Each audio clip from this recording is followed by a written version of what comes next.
लोकाभिरामं रणरङ्गधीरं राजीवनेत्रं रघुनाथनाथं। लोकाभिरामं रणरङ्गधीरं राजीवनेत्रं रघुवंशनाथं। कारुण्यरूपं करुणाकरन्तं श्रीरामचन्द्रं शरणं प्रपद्ये। श्रीरामचन्द्रं शरणं प्रपद्ये। कर्पूरगौरं करुणावतारं संसारसारं भुजगेन्द्रहारं सदा वसन्तं हृदयारविन्दे भवं भवानी सहितं नमामि। मनोजवं मारुततुल्यवेगं जितेन्द्रियं बुद्धिमतां वरिष्ठं वातात्मजं वानरं यूथमुख्यं श्रीरामदूतं शरणं प्रपद्ये। लक्ष्मीनाथसमारम्भा नाथयामुनिमध्यमा अस्मदाचार्यपर्यन्तां वन्दे गुरुपरम्परा। मङ्गलभावना अमङ्गलहारी मङ्गलभावना अमङ्गलहारी द्रवं स्वदशरथ अजिर बिहारी।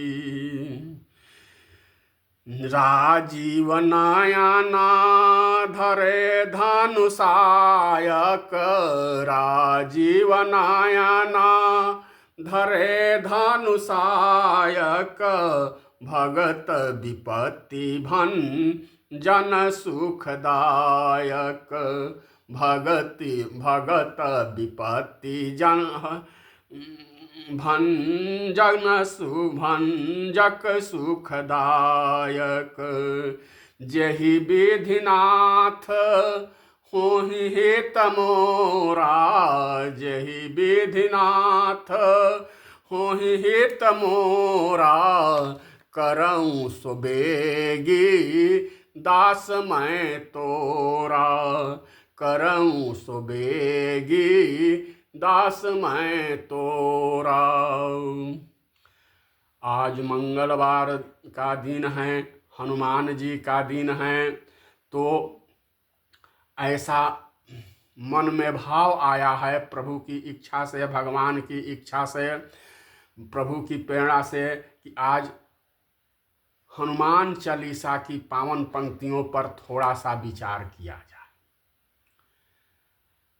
संकट हरण हनुमान जी की महिमा हनुमान चालीसा की पावन पंक्तियों में गाई गई हैं, उन पर थोड़ी सी विचार करने की प्रेरणा भगवत कृपा से हुई है। यथासंभव प्रयास कर रहा हूँ, निवेदन कर रहा हूँ। यह पावन प्रसंग बिल्कुल अनौपचारिक है, सहज रूप से कहा जा रहा है। तो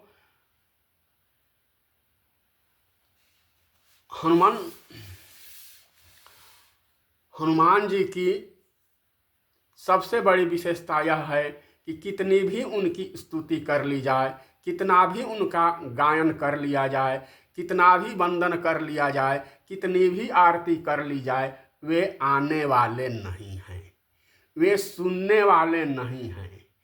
तो सुनेंगे क्यों, कैसे सुनेंगे, आएंगे कैसे?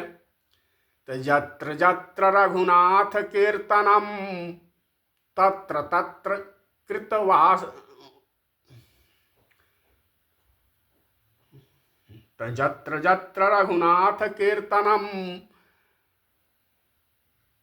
तत्र तत्र कृत मस्तकांजलि वाष्पवारि परिपूर्ण लोचनम।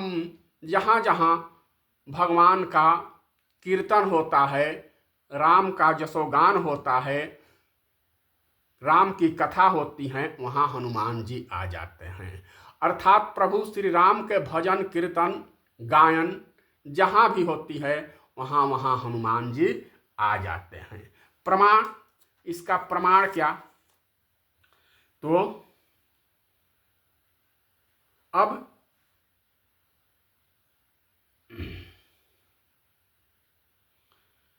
समुद्र के किनारे सीता जी की खोज में, भक्ति की खोज में सभी बंदर सेनाएं हैं। जामवंत जी के नेतृत्व में, अंगद जी के नेतृत्व में सभी वानर सेनाएं समुद्र के किनारे खड़ी है। सीता जी का पता चल चुका है कि सीता जी लंका में हैं, तो लंका में जाए कौन, 7 योजन समुद्र का उल्लंघन करे कौन? तो यहाँ जामवंत जी अपनी नेतृत्व क्षमता का प्रदर्शन करते हैं। नेतृत्व क्षमता के अनुकूल कहते हैं पहले तो निज निज बल सब काहू भाखा। सभी ने अपने अपने बल का वर्णन किया, पर पार जाई कर संशय राखा। पार जाने में संदेह व्यक्त कर दिया। तो जब पार जा ही नहीं सकते हो, जब कार्य को सिद्ध कर ही नहीं सकते हो, तो कहते क्यों हो? इतने में एक नौजवान की जोश आ गई। एक नौजवान की जोश आ गई तो अंगद कहूं जाऊं मैं पार। उनकी जय जयकार होने लगी। किसी ने कहा इनका स्वागत कीजिए, फूल माला पहनाइए, वंदन कीजिए, अभिनंदन कीजिए। जामवंत जी ने कहा पहले पूरी बात तो सुन लीजिए। अंगद कहूं जाऊं मैं पारा, संशय कछु फिर अतिबारा। जिय संशय कछु फिर अतिबारा। लेकिन आने में संशय है, तो जब आने में ही संशय है तो जाओगे क्यों? जामवंत जी ने सोचा। जामवंत जी यहाँ गुरु की भूमिका में हैं, जामवंत जी वयोवृद्ध की भूमिका में हैं, पूरा अनुभव है। तो जामवंत जी ने सोचा कि हनुमान जी से क्यों ना कहा जाए, हनुमान जी से क्यों ना निवेदन किया जाए। वे तो जाने में समर्थ हैं ही हैं, तो कैसे निवेदन करते हैं? हनुमान जी ध्यान मग्न है। जय सिया राम, जय जय सिया राम, जय सिया राम, जय जय सिया राम, जय सिया राम, जय जय सिया राम, एकदम भजन में मस्त है। तब कहीं रे क्षपति सुनु हनुमाना, कहीं रे क्षपति सुनु हनुमाना, का चुपी साधि रहूं बलवाना। जामवंत जी ने सोचा कि पहले हनुमान जी को जगाया जाए, समाधि से जगाया जाए, भजन से जगाया जाए। तो कहाँ हूँ, तो इनके नाम से जगाया जाए। तो नाम रख कर जामवंत जी कहते हैं कहाँ हूँ रे क्षपति सुनु हनुमाना। प्रत्यक्ष रूप से हनुमान जी को नाम ही लेकर कह देते हैं कि आप चुप क्यों हैं, आप क्यों नहीं कुछ बोल रहे हैं? सभी लोग तो अपने अपने बल के विषय में बता रहे हैं, आप चुप क्यों हैं? हनुमान जी कुछ नहीं बोले, कुछ प्रभाव नहीं पड़ा। तो यहाँ क्या हनुमान जी वयोवृद्ध का सम्मान नहीं करते हैं? क्या हनुमान जी यहाँ गुरु की भूमिका में भी जामवंत जी हैं, क्या उनका सम्मान नहीं करते हैं? क्या वृद्ध जनों का अनादर कर देते हैं? नहीं। आगे की पंक्तियों में यह इसका भेद खुलेगा। कहीं रे क्षपति सुनु हनुमाना, का चुपी साधि रहूं बलवाना। आप चुप क्यों हैं? तब कुछ प्रभाव नहीं पड़ा।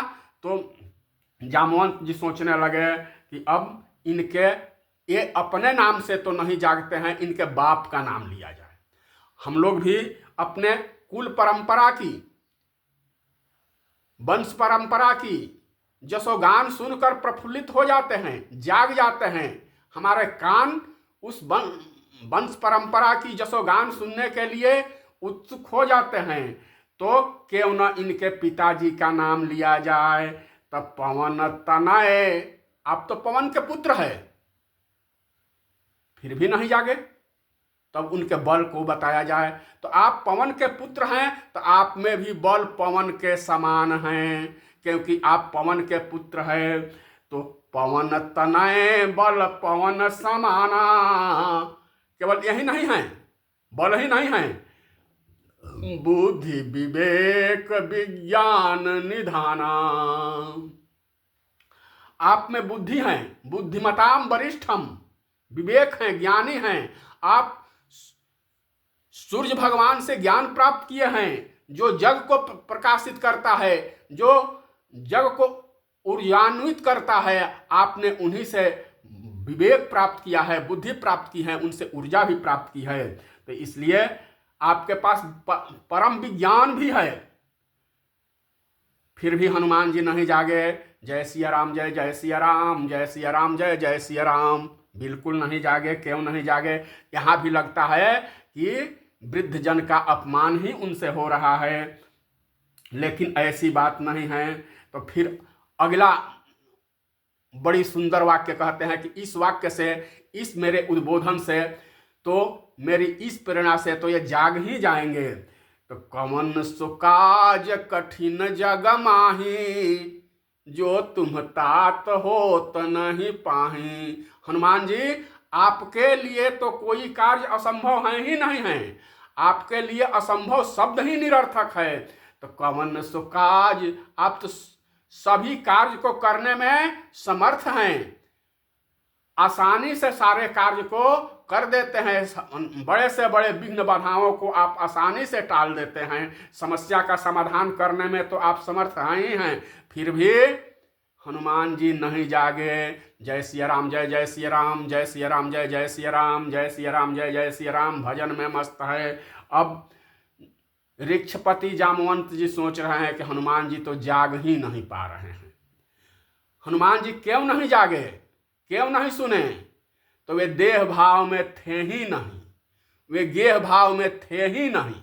अगर देह भाव में होते तो उनका नाम लेने से जाग जाते, अगर गेह भाव में होते तो पिताजी का नाम लेने से जाग जाते।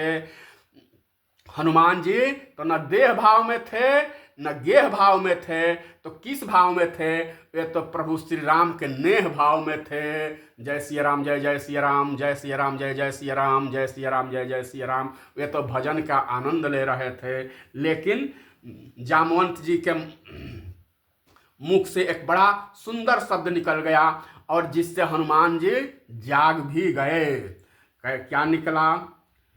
तो राम काज, बस राम, राम काज, आगे की पंक्तियां में ऐसा आएगा तुरंत। जैसे राम शब्द की ध्वनि हनुमान जी की कानों में गई तो जाग गए, जाग गए। अब इतने जाग गए कि जामवंत जी ही सोचने लगे कि पहले तो जगते ही नहीं थे, अब जाग गए तो इतने जाग गए कि इनको थोड़ा निम्न करना होगा। क्या जाए? तो राम काज लगी तव अवतारा।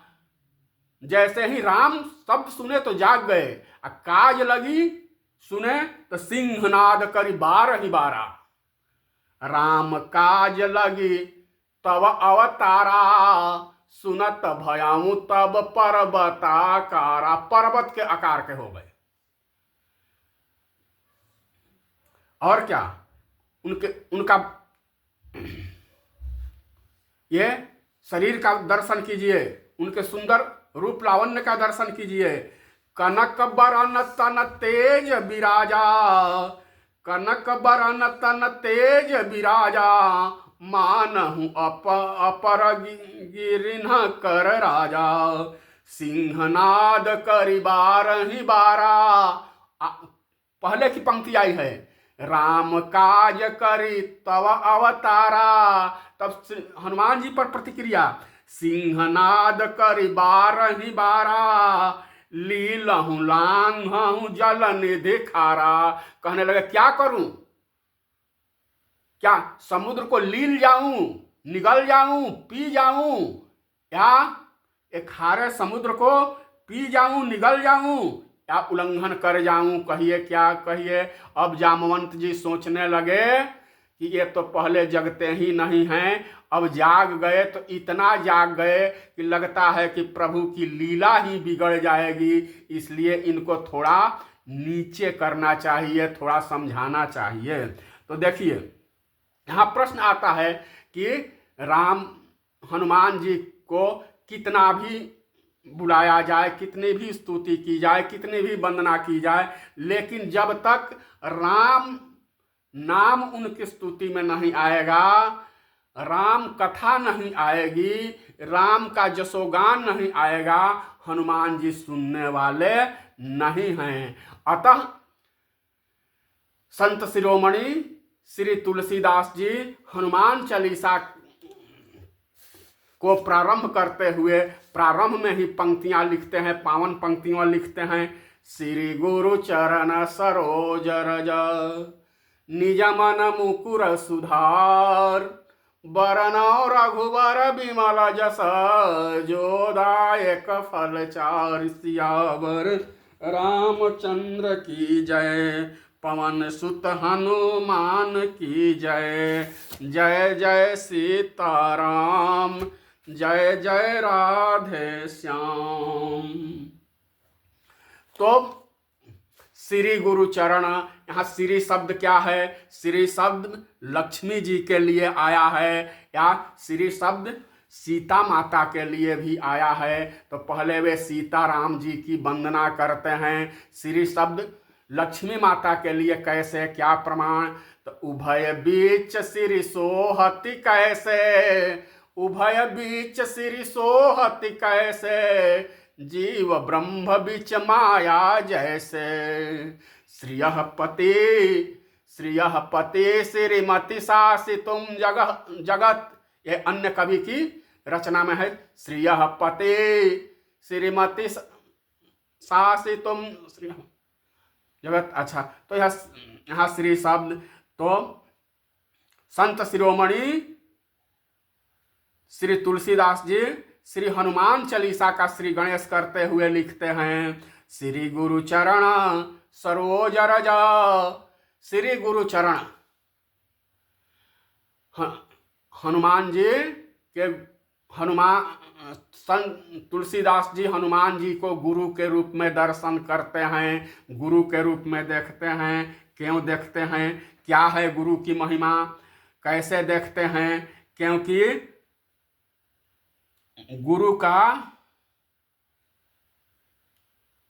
का क्या काम है, गुरु की क्या महिमा है? किसी ने पूछा, आप हनुमान जी को गुरु के रूप में क्यों देखते हैं? गुरु ने क्या किया? गुरु की क्या महिमा है? क्या गुरु ने भगवान से मिला दिया? तुलसीदास जी बोले, भगवान तो मिले हुए हैं। भगवान मिले हुए हैं, कहाँ हैं? दिखते क्यों नहीं हैं? तो हर जगह है। गीता गायक गोविंद जी कहते हैं, ईश्वर सर्वभूतानां हृदयेषु तिष्ठति। ये तो सभी प्राणियों के हृदय में हैं, तो दिखते क्यों नहीं हैं? तो हमारी पात्रता नहीं है, हमारा उतना भजन नहीं है, हमारा उतना विश्वास नहीं है, हमारी उतनी श्रद्धा नहीं है। हमारा उतना भजन हो जाएगा, हमारी उतनी श्रद्धा हो जाएगी, हमारी श्रद्धा इतनी उच्च श्रेणी की हो जाएगी, हमारा भजन, हमारा विश्वास उच्च श्रेणी का हो जाएगा, तो प्रभु का दर्शन भी हो जाएगा। इसमें कोई दो मत नहीं है। तो तुलसीदास जी कहते हैं कि गुरु के रूप में देखा क्यों? ये तो गुरु हैं ही हैं। श्री गुरु चरण सरोज रज। तो क्या किया? भगवान से मिला दिए। अरे तो भगवान तो मिलाए हैं, तो गुरु ने क्या किया? तो उन्होंने भगवान से संबंध जोड़ दिया, भगवान का बता दिया। कैसे? तो चित्रकूट के घाट पर, चित्रकूट में भगवान के विरह में तुलसीदास जी रो रहे हैं। हनुमान जी ने सोचा कि, और भगवान राम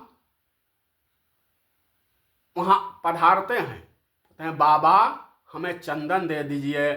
तुलसीदास जी बोले, बच्चा क्यों हमें परेशान कर रहे हो, मैं पहले ही से परेशान हूं। घाट पर अन्य पंडा बैठे हुए हैं, जाकर उनसे चंदन ले लो। भगवान बोले, सोच रहे हैं अभी तो कम रो रहे हैं, मैं चला जाऊंगा तो और ज्यादा रोएंगे। भगवान बोले, बाबा चंदन दो अथवा न दो, पहले यह बता दीजिए कि आप रो क्यों रहे हैं। बच्चा, मेरा भगवान मुझसे नहीं मिल रहे हैं, मेरा भगवान मुझको नहीं मिल रहे हैं। भगवान बोले, तब तो आपके भगवान बड़े निष्ठुर होंगे। तुलसी बाबा ने उनके मुंह पर हाथ रख दिया, बोला, नहीं बच्चा, मेरे भगवान तो परम कृपालु है, परम दयालु हैं, तो फिर वे क्यों नहीं मिलते हैं। आप इतने रो रहे हैं, फिर भी वे क्यों नहीं मिल रहे हैं। तुलसीदास जी बोले कि मेरी पात्रता में ही कोई कमी रह गई है, मेरे भजन में ही कोई कमी रह गई है, इसलिए मेरे भगवान मुझसे नहीं मिल रहे हैं। लेकिन हनुमान जी बोल उठे,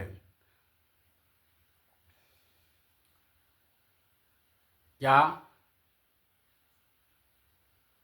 तुलसीदास जी, आपके सामने श्री रघुबीर खड़े हैं सन्मुख, श्री रघुबीर खड़े हैं सन्मुख, तुलसी तू क्यों रोता, सफल करो दृग। हनुमान जी बोले बन कर तोता, श्रीमन नारायण नारायण नारायण, लक्ष्मी नारायण नारायण नारायण। हनुमान जी बोल पड़े, तुलसीदास जी, आपके सामने जो यह बालक खड़ा देख रहे हो, यही प्रभु राम हैं। सफल करो दृग, अपने नजर को सफल कर लो, दर्शन कर लो। तो अब बताइए, भगवान मिले मिलाए हुए हैं कि नहीं, मिल गए हैं कि नहीं, बातें हो रही हैं कि नहीं तुलसीदास जी से। लेकिन मिलने पर भी क्या मिले हैं, बताया किसने, हनुमान जी ने बताया। यही है गुरु की भूमिका। इसलिए श्री गुरु चरण सरोज रज, श्री गुरु चरण सरोज रज, निज मन मुकुर सुधार, वर्ण रघुबर विमल जसा, जो दायक फल चार। और गुरु भक्ति भक्त भगवंत गुरु, चतुर नाम बपु एक, तिनके पद बंदन किए, मीटे विघ्न अनेक। सियावर रामचंद्र की जय, पवन सुत हनुमान की जय। जय जय सीताराम, जय जय राधे श्याम।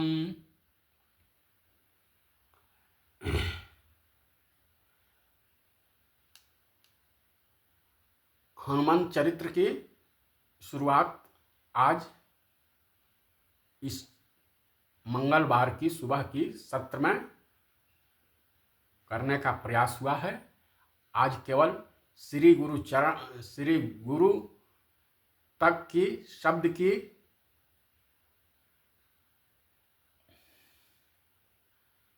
व्याख्या का प्रयास हुआ। आगे निजमन मुकुर सुधार की व्याख्या प्रभु की इच्छानुसार, जब प्रभु की प्रेरणा होगी तब होगी। इन्हीं शब्दों के साथ जय श्री राम, जय सीताराम, जय सीताराम, जय सीताराम, जय श्रीमन नारायण, जय श्रीमन नारायण, जय श्रीमन नारायण, जय श्रीमन नारायण।